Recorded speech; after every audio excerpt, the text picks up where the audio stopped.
Ada 3 murid, masing-masing bernama Putra, Ferry, dan Lia. Tapi kalau dilihat-lihat, salah satu dari mereka ternyata bukan manusia. Apa kamu tahu yang mana?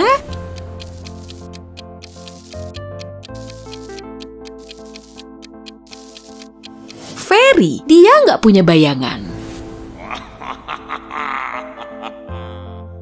Amati ketiga cewek ini ya, mereka bernama Arindra Kusumaningtyas, Diandra Ayu, dan Susanti. Punyanya cewek pertama lebih panjang, kalau cewek yang kedua lebih pendek, tapi cewek yang ketiga malah nggak punya sama sekali.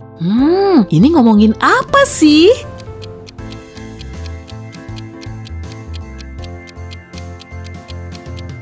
Nama belakang, emang kamu ngiranya apa? Yulia si muka bantal emang hobi banget tidur. Tiap hari dia tidur selama 10 jam. Tapi selama sebulan dalam setahun, dia bisa tidur jauh lebih singkat. Kira-kira bulan apa ya? Dan kenapa durasinya bisa lebih singkat?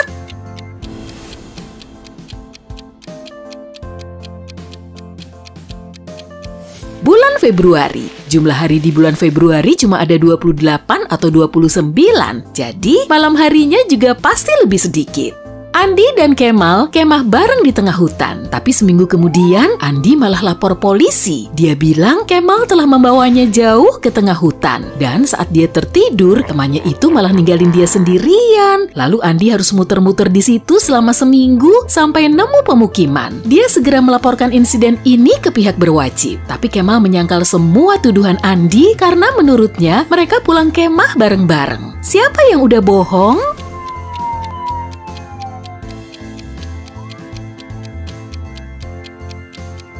Andi, penampilan orang yang baru aja kesasar selama seminggu di hutan gak akan sebersih ini. Dia pasti cuma mengada-ngada. Seperti biasa, Ismi hobi banget jalan-jalan di tengah hutan. Saat hari mulai gelap, dia mulai pulang tapi malah bingung sendiri nyari jalan. Akhirnya dia cuma muter-muter di dalam hutan sampai nemu rumah penyihir lagi. Setelah masuk, dia langsung nyapa si penyihir dan cucunya yang masih nginep di situ. Kemudian, dia ngelus-ngelus anak buahnya dan kali ini penyihir itu punya teka-teki lain. Ismi harus bisa menjawabnya kalau dia pengen pulang. Wanita tua itu kemudian menulis deret angka yang ternyata punya 2 keistimewaan. Memangnya seistimewa apa sih?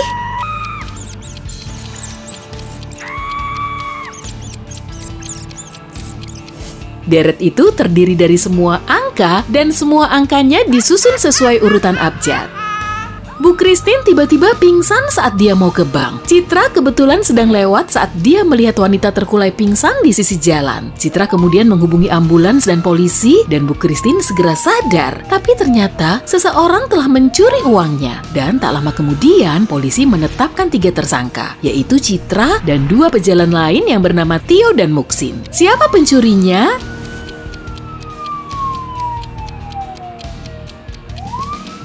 Di sepanjang jalan ada jejak kaki 3 orang yang mengarah ke tubuh Bu Christine. Jejak pertama milik Bu Christine sendiri dan yang satunya milik Citra. Tapi ada juga 2 garis paralel yang berasal dari kursi roda. Jadi pencurinya pasti pakai kursi roda tuh. Siapa lagi kalau bukan Muksin? Bu Vira lapor polisi karena tetangganya Tony telah nyuri arca emasnya. Dia bilang, saya lagi ngebersihin debu di lantai atas dan tiba-tiba ada suara berisik yang bersumber dari pintu depan. Saat saya ngintip lewat jendela, tetangga sebelah terlihat keluar dari rumah ini. Saya langsung turun ke lantai bawah dan ternyata arca emasnya telah dicuri, Pak. Tapi menurut pengakuan Tony, saat itu dia nggak lewat rumah Bu Vira. Jadi Pak Polisi harus percaya sama siapa nih?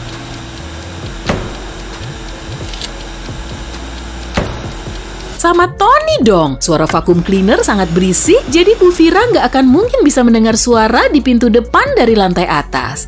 Sari lagi ngerayain pesta ulang tahun. Dia tahu kalau kakaknya lagi berduaan sama cewek di dalam kamarnya. Tapi Sari nggak tahu pasti siapa orangnya. Karena super kepo, dia rela nunggu sampai mereka pergi biar dia bisa masuk ke kamar kakaknya sampai nemu petunjuk. Di pesta itu cuma ada 3 cewek, yaitu Yasmin, Winda, dan Sylvia. Jadi Sari langsung bisa nebak siapa yang dipacari kakaknya itu. Apa kamu juga tahu?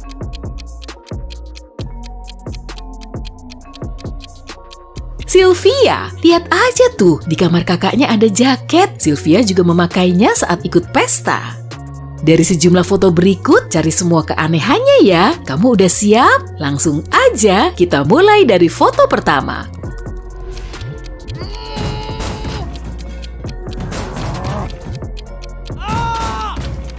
Engsel dan handle pintunya ada di sisi yang sama tuh. Mana bisa dibuka kalau masangnya begitu? Kalau gambar ini gimana? Ada yang aneh nggak sih?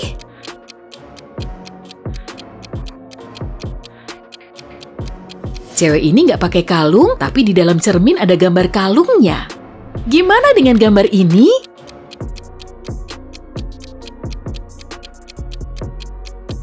Posisi angka 9 dan 11-nya ketukar tuh. Harusnya dibalik dulu. Yang ini pasti gampang, tapi kamu perlu jeli.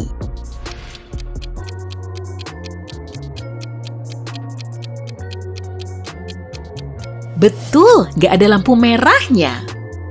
Laras sedang mengadakan ekspedisi ke gurun selama sebulan. Jaringan internet di situ super lemot, jadi dia nggak bisa sering-sering chattingan dan teleponan sama cowoknya. Tapi suatu hari, mereka bisa video callan dan obrolan mereka malah berakhir menyedihkan. Laras langsung minta putus. Kenapa gitu?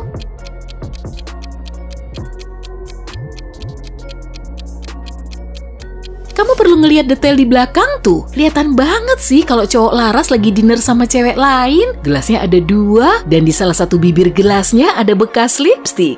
Sonny lagi main-main bareng temennya di taman, tapi mereka harus segera pulang karena hujan mulai turun. Sonny bergegas pulang karena dia nggak bawa jas hujan maupun payung. Tapi setelah hujan-hujanan selama 10 menit dan akhirnya sampai rumah, rambut di kepalanya nggak basah sama sekali. Gimana mungkin?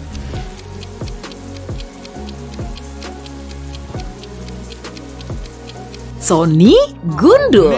Di dunia paralel, Bu Sinta lagi ngebujuk anak gadisnya Amel untuk pergi ke pesta. Tapi Amel pengen ngerjain PR aja. Kan aneh. Bu Sinta sampai rela beli gaun cantik untuk anak kesayangannya itu. Tapi lagi-lagi Amel tetap nggak mau. Bu Sinta nggak mau nyerah, jadi dia menjanjikan kalau Amel pergi ke pesta, dia akan ngebolehin anaknya itu ngerjain PR selama 16 jam setiap hari dalam waktu sebulan full. Kemudian Bu Sinta pergi ke pesta sendiri dan setelah pulang, dia tahu kalau Amel nggak ikut ke pesta. Kok dia bisa tahu?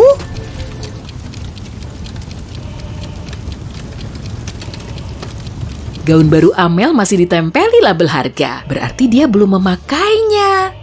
Vita punya kakak super jenius dan usil yang selalu bikin jebakan di basement. Suatu hari Vita masuk ke basement untuk ngambil cucian. Setelah dia sampai di dalam, pintunya langsung terkunci dan gak bisa dibuka. Di situ ada 3 tombol dan Vita tahu salah satunya bisa dipakai untuk ngebuka pintu.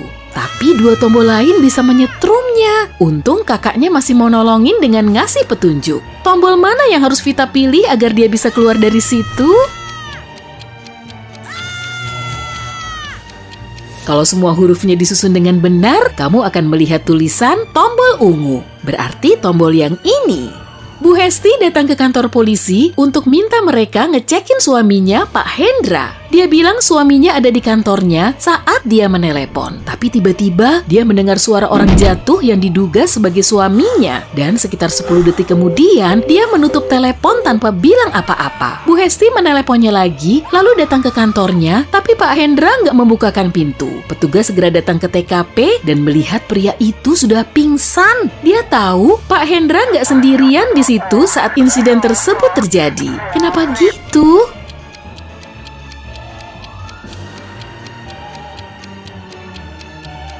Gagang teleponnya udah ditutup tuh. Kalau Pak Hendra tiba-tiba pingsan, teleponnya pasti akan jatuh kan? Kamu bekerja sebagai petugas bagasi di bandara. 3 orang mulai mendekatimu sambil nyerahin koper mereka secara bersamaan. Kamu jadi kebingungan karena nggak tahu pemilik masing-masing koper itu. Lihat aja isinya, biar kamu bisa nyari tahu.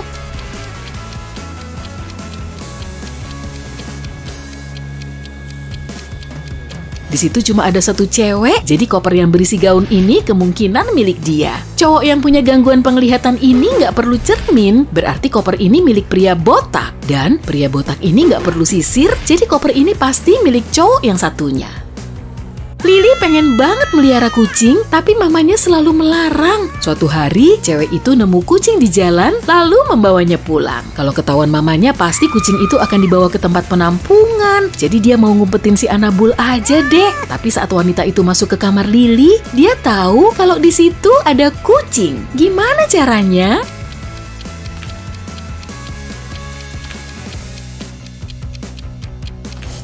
Di bagian bawah dinding dan sofanya ada banyak cakaran tuh.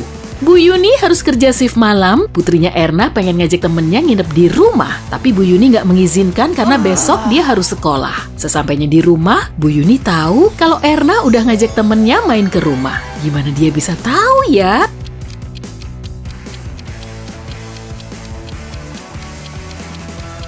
Ada sepasang anting tergeletak di kamar mandi. Bu Yuni dan Erna nggak menindih telinga mereka, jadi anting itu pasti milik orang lain. Dina mencurigai cowoknya Dani telah meretas ponselnya, kemudian ngecekin semua pesannya. Suatu hari Dina dan temennya Sophie mau pergi ke taman, Dina juga ngajak cowoknya supaya mereka bisa kenalan. Setelah Dani sampai, Dina malah mutusin dia. Kenapa gitu?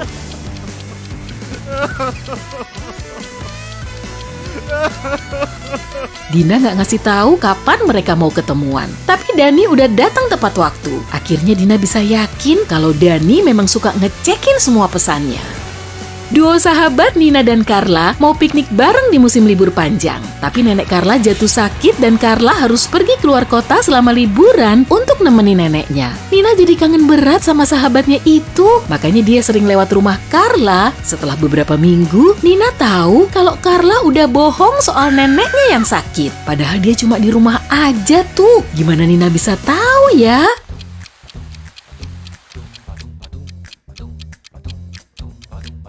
Lihat rumahnya deh. Kadang jendela rumah Carla terbuka, tapi esok harinya tertutup. Pasti rumah itu ada penghuninya.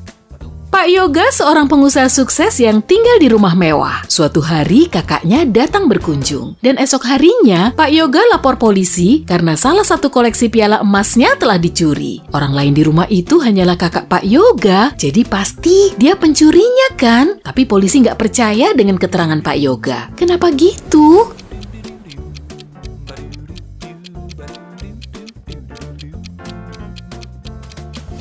Tempat pajangan piala itu sangat berdebu seperti rak lainnya. Berarti tempat itu sudah lama dibiarin kosong. Gak usah jahat lah, itu cuma akan merugikan diri sendiri dan orang lain.